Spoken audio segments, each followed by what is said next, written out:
Assalamualaikum warahmatullahi wabarakatuh. A'udzubillahi minasyaitonirrajim. Bismillahirrahmanirrahim. Ahmadullaha al-barral karim, ar-ra'ufar rahim, wa anna sayyidana Muhammadan al-hadiya ila tariqim mustaqim, wa da'iya ila dinil qawim.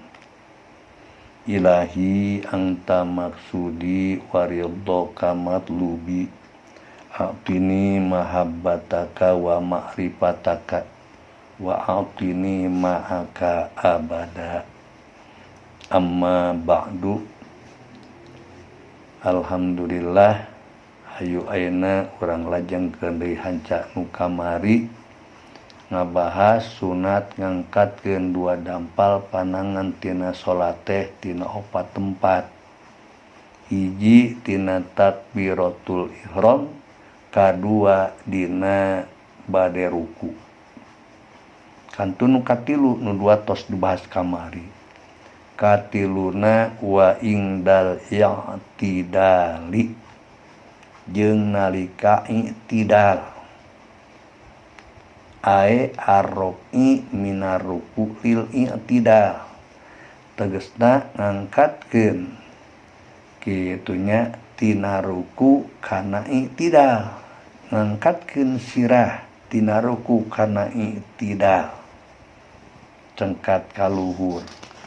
Ucapkeun tidinya Allahu Akbar, teras angkatkeun dua dampal panangan. Di mana ngawitanana wayab tadiu, mulai si jalma nu salat teh arro'a kana ngangkatkeun panangan ma'abtida'i ra'sihi, dibarengkeun sareng mulai ngangkatkeun kana sirahna. Sirah cengkat ka luhur, ucapkeun takbir, bari angkatkeun dua dampal panangan. Sampai mana?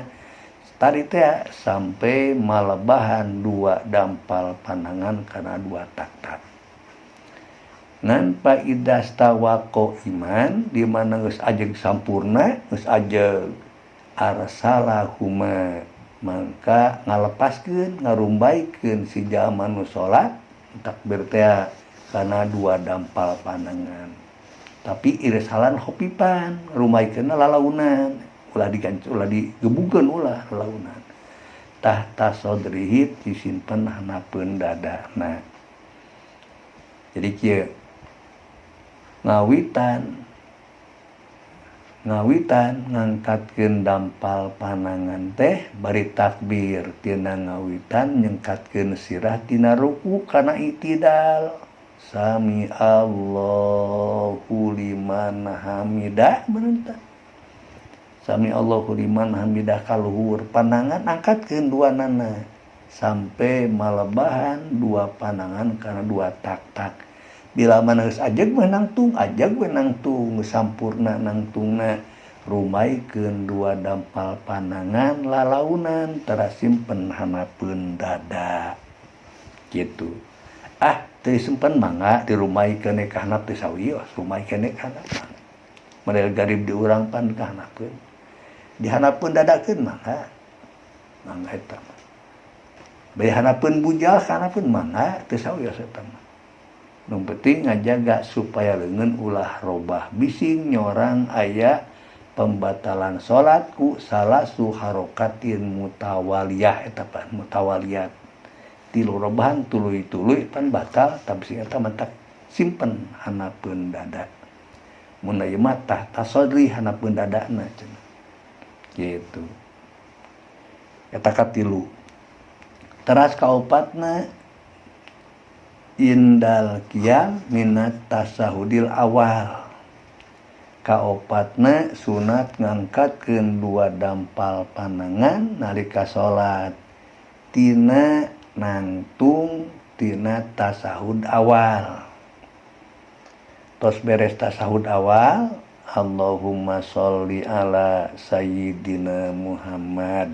Ada gue kan rakaat katilu Allahu Akbar. Tah panangan angkatkeun ti dinya. Allahu Akbar. Dua dampal panangan sunat diangkatkeun. Tadi teh sampai malebahan dua dampal panangan kana dua tak-takna.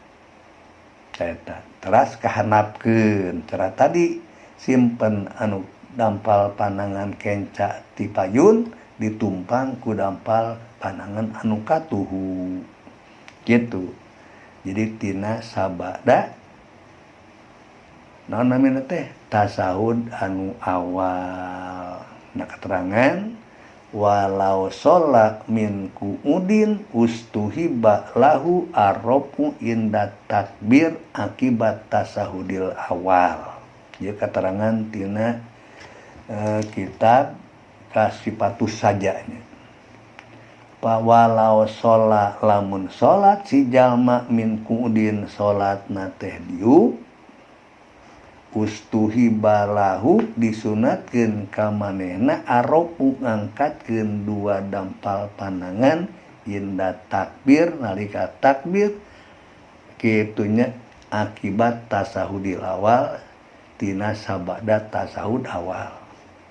Sami tos tasahud awal salat rakaat kanu katiluna beureunan pek angkatkeun sami wae. Allahu Akbar angkat ke dampal pananganana itu walaupun sholatna bari diu tete ustuhiba lahu disunatkeun ka manehna sholat bari diu oge aropu ngangkatkeun panangan inda takbir dina nalika takbir sabada tasahud awal gitu eta carana teh.